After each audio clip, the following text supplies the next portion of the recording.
ಇಷ್ಟು ತನಕ ವೃತ್ತಿ ಬದುಕಿನ ಬಗ್ಗೆ ಮಾತಾಡಿದ್ವಿ. ವೈಯಕ್ತಿಕ ಜೀವನದ ಬಗ್ಗೆ ಬರೋದಾದರೆ ಸರ್, ಹೇಗಿದೆ ಬದುಕು? ಮತ್ತು ಒಂದು ಆತ್ಮಕಥನವನ್ನು ಕೂಡ ನೀವು ಬರೀತೀರಾ, ಅದು ಹಲವು ಪಠ್ಯ ಕೂಡ ಆಗುತ್ತೆ. ಹೇಗೆ ಸರ್?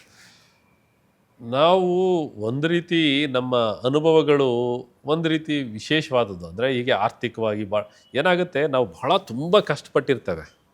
ಭವಿಷ್ಯದಲ್ಲಿ ಸಕ್ಸಸ್ ಆದರೆ ಅದಕ್ಕೆ ಬಹಳ ದೊಡ್ಡ ಗೌರವ ಸಿಗುತ್ತೆ. ಹೌದು. ಭವಿಷ್ಯದಲ್ಲಿ ಅದು ಸಕ್ಸಸ್ ಆಗಲಿಲ್ಲ ಆದರೆ ಯಾರೂ ಅದನ್ನು ಗಮನಿಸಲ್ಲ, ಎಲ್ಲರಂಗೆ ನಾವು ಒಬ್ಬರು ಆಗೋಗ್ತೀವಿ.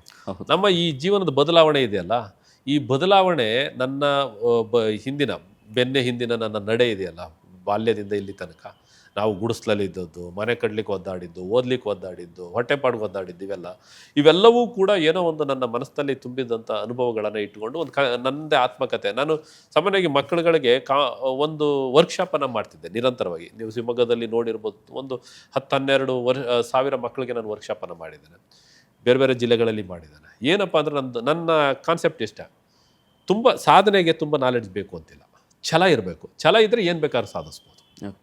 ಛಲ ಇದ್ದರೆ ಏನು ಬೇಕಾದರೂ ಸಾಧಿಸ್ಬೋದು. ನನಗೆಲ್ಲ ಛಲದಿಂದ ಸಾಧಿಸಿದ್ದೀವಿ ಹೊರತು ನಾಲೆಡ್ಜಿಂದ ಅಂತ ನಾನು ಹೇಳಲ್ಲ. ನನಗಿಂತ ಬುದ್ಧಿವಂತರು ತುಂಬ ಜನ ಇದ್ದಾರೆ. ಛಲ ಇತ್ತು, ಸಾಧನೆ ಆಯಿತು. ಛಲ ಬರೋದಕ್ಕೆ ನಮಗೆ ದೊಡ್ಡ ಅಡ್ಡಿ ಏನಪ್ಪ ಅಂದರೆ, ನಮ್ಮಂತಹ ಬಡ ಮಕ್ಕಳಿಗೆ ಒಂದು ಆರ್ಥಿಕ ಕಷ್ಟ. ಎರಡನೇದು, ನಾನು ಗೌರ್ಮೆಂಟ್ ಸ್ಕೂಲಲ್ಲಿ ಓದಿದ್ದೀನಿ, ನನಗಲ್ಲ ಇವು ಯಾವನು. ಮೂರನೇದು, ನಾನು ಕನ್ನಡ ಮೀಡಿಯಮ್ ಓದಿದ್ದೀನಿ, ನನ್ನ ಕೈಯಲ್ಲಿ ಸಾಧ್ಯ ಇಲ್ಲ. ಎಲ್ಲ ಕಾನ್ವೆಂಟ್ ಅವರಿದ್ದಾರೆ, ಅವ್ರಿಗೆ ಮಾತ್ರ ಬದುಕು ಅಂತ ಅಂದ್ಕೊಂಡಿದ್ದಾರಲ್ಲ, ಆ ಇನ್ಫೀರಿಯಾರಿಟಿಯನ್ನು ತೆಗಿಬೇಕು ಅನ್ನೋದು ನನ್ನ ಉದ್ದೇಶ. ಅದಕ್ಕೋಸ್ಕರ ಮಾಡಬೇಕಾದ್ರೆ ಎಷ್ಟು ದಿವಸ ಅಂತ ನಾನು ಕತೆ ಮಕ್ಕಳಿಗೆ ಪಾಠ ಮಾಡೋದು, ಅದನ್ನು ಒಂದು ಬುಕ್ ರೂಪದಲ್ಲಿ ತಂದರೆ ಹೇಗಿರುತ್ತೆ ಅಂಥೇಳಿ ಜೀವನದ ಅನುಭವಗಳನ್ನು ಇಟ್ಕೊಂಡು ಲೆಸನ್ ರೂಪದಲ್ಲಿ ಒಂದು ಬುಕ್ಕನ್ನು ಬರೆದೆ, ಹಾದಿಗಲ್ಲು ಅಂತ. ನಾನು ಅದನ್ನು ಬರೆದಾಗ ಅಂದ್ಕೊಂಡೆ, ಯಾರು ಓದ್ತಾರೆ, ಓದೋಷ್ಟು ಜನ ಓದಲಿ, ನನ್ನ ಖುಷಿಗಾದರೂ ಮಾಡೋಣ ಅಂತ. ಬಟ್ ಅದು ಅಭೂತಪೂರ್ವ ಅಂತ ಯಶಸ್ಸನ್ನು ಪಡ್ಕೊಳ್ತು. ಒಂದು ರಾಜ್ಯ ಪ್ರಶಸ್ತಿ ತಗೊಳ್ತು. ದೆನ್ ಅದು 14 ಮುದ್ರಣಗಳಾದವು. 14 ಬಾರಿ ಮುದ್ರಣ ಆಯಿತು. ನಾನು ಯಾವುದನ್ನು ಬಿಡುಗಡೆ ಸಮಾರಂಭನೂ ಕೂಡ ಮಾಡಿರಲಿಲ್ಲ ಪ್ರಾರಂಭದಲ್ಲಿ.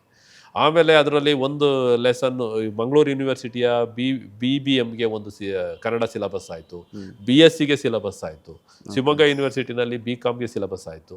ಹೀಗೆ ಅದರದ್ದೇ ಆದ ನನ್ನ ನಿರೀಕ್ಷೆಯನ್ನು ಮೀರಿ ಅದು ಯಶಸ್ಸನ್ನು ಪಡ್ಕೊಳ್ತು. ಅದಾದಮೇಲೆ ನನಗೂ ಒಂದು ರೀತಿ ಆತ್ಮತೃಪ್ತಿ, ಬೇಕಾದ ಲೇಖನಗಳನ್ನು ಬರೀಲಿಕ್ಕೆ, ಇವೆಲ್ಲ ಮಾಡಲಿಕ್ಕೆ. ಹೌದು, ಇಲ್ಲಪ್ಪ, ನನ್ನ ಬರಹ ಕೂಡ ಜನರು ಮೆಚ್ಚುತ್ತಾರೆ ಅನ್ನೋ ಒಂದು ಖುಷಿ ಬಂತು. ಈಗಲೂ ಮೊನ್ನೆನೂ ಕನ್ನಡ ಪ್ರಭದಲ್ಲಿ ಈ ಆಸ್ತಿ ಇಂಟಿಗ್ರೇಷನ್ ಬಗ್ಗೆ ಒಂದು ಲೇಖನವನ್ನು, ಎಡಿಟೋರಿಯಲ್ ಕಾಲಂಬಲ್ಲಿ ದೊಡ್ಡ ಲೇಖನವನ್ನು ಬರೆದಿದ್ದೆ. ಈ ಥರದ ಒಂದು ಸಾಹಿತ್ಯ ಕ್ಷೇತ್ರದಲ್ಲಿ ನನ್ನನ್ನು ನಾನು ಗುರುತಿಸ್ಕೊಳ್ಳಿಕ್ಕೆ ಸಾಧ್ಯ ಆಯಿತು. ಅದಲ್ಲದೆ ಎಲ್ಲಿ ತನಕ ಅಂತಂದ್ರೆ, ನಾನು PUCನಲ್ಲಿದ್ದಾಗ ಒಂದ್ಸಲ ಇಲ್ಲಿ ಸೆಮಿನಾರ್ಗೆ ಹೋಗಿದ್ದೆ, ಕನ್ನಡ ಸೆಮಿನಾರ್ಗೆ. ನಮ್ಮ ಚಂದ್ರಶೇಖರ್ ಕಂಬಾರ್ ಜೊತೆ ಒಂದು ಫೋಟೋ ತೆಗೆಸ್ಕೋಬೇಕು ಅಂತ ಆಸೆ. ಅವರು ಜ್ಞಾನಪೀಠ ಪ್ರಶಸ್ತಿ ಪುರಸ್ಕೃತ, ನಿಮ್ಗೆ ಗೊತ್ತಿದೆ. ಒಂದು ಟಾಯ್ಲೆಟ್ಗೆ ಹೋದಾಗ ಅವ್ರು ಹೊರಗೆ ಬರೋ ತನಕ ಬಾಗಲಲ್ಲಿ ಕಾಯ್ಕೊಂಡು ಕುಳಿತುಕೊಂಡು ಒಂದು ಫೋಟೋ ಹೊಡ್ಸ್ಕೊಂಡಿದ್ವಿ, ನಾನು ನಮ್ಮ ಅಣ್ಣ ಎಲ್ಲ.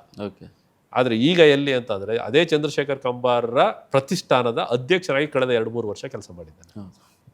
ಎಲ್ಲ ಸಾಹಿತಿಗಳ ಜೊತೆ ಒಡನಾಟವನ್ನು ಇಟ್ಕೊಂಡಿದ್ದಾರೆ. ಅವ್ರು ನೋಡಲಿಕ್ಕೆ ನನಗೆ ಅವ್ರ ಮಾತು ಕೇಳೋದೇ ಒಂದು ಸೌಭಾಗ್ಯ ಅಂದ್ಕೊಂಡಿದ್ದ ಕಾಲ ಇತ್ತು. ಅಷ್ಟು ಬದಲಾವಣೆ ಆಗಿರೋದು ನನ್ನ ವೈಯಕ್ತಿಕ ಜೀವನದ ಮೆಟ್ಟಿಲುಗಳು ನಾನು ಏರಿದ್ದಾನೆ. ಈಗ ನಾನು ತುಂಬ ಖುಷಿಯಾಗಿದ್ದಾನೆ. ಫ್ಯಾಮಿಲಿ, ಮಕ್ಕಳು, ಮತ್ತು ನನ್ನ ಹಿನ್ನೆಲೆ ಇದ್ದಂಥ ನಮ್ಮೆಲ್ಲ ಯಾರು ಸಹಾಯ ಮಾಡ್ಬೇಕು, ಏನು ಮಾಡ್ಬೇಕು, ಅದೆಲ್ಲ ಸಹಕಾರ ಆಗಿದೆ. ನನ್ನದೇ ಆದಂಥ ಒಂದು ಪ್ರೀತಿ, ಗೌರವ ಇದೆ. ನಾನು ನನ್ನ ಊರಿನಲ್ಲೂ ನನ್ನ ಸ್ಕೂಲ್ನ ಅಡಾಪ್ಟ್ ಮಾಡ್ಕೊಂಡಿದ್ದೇನೆ. ಆ ಮಕ್ಕಳಿಗೂ ವರ್ಕ್ಶಾಪು, ಅಲ್ಲಿ ಸ್ಕೂಲ್ಗೆ ಏನು ಮಾಡಬೇಕು, ಇವೆಲ್ಲವೂ ಕೂಡ ನನ್ನ ಕೈಲಾಗುವಷ್ಟು ಸಹಾಯವನ್ನು ಮಾಡ್ತಾ ಇದ್ದೇನೆ.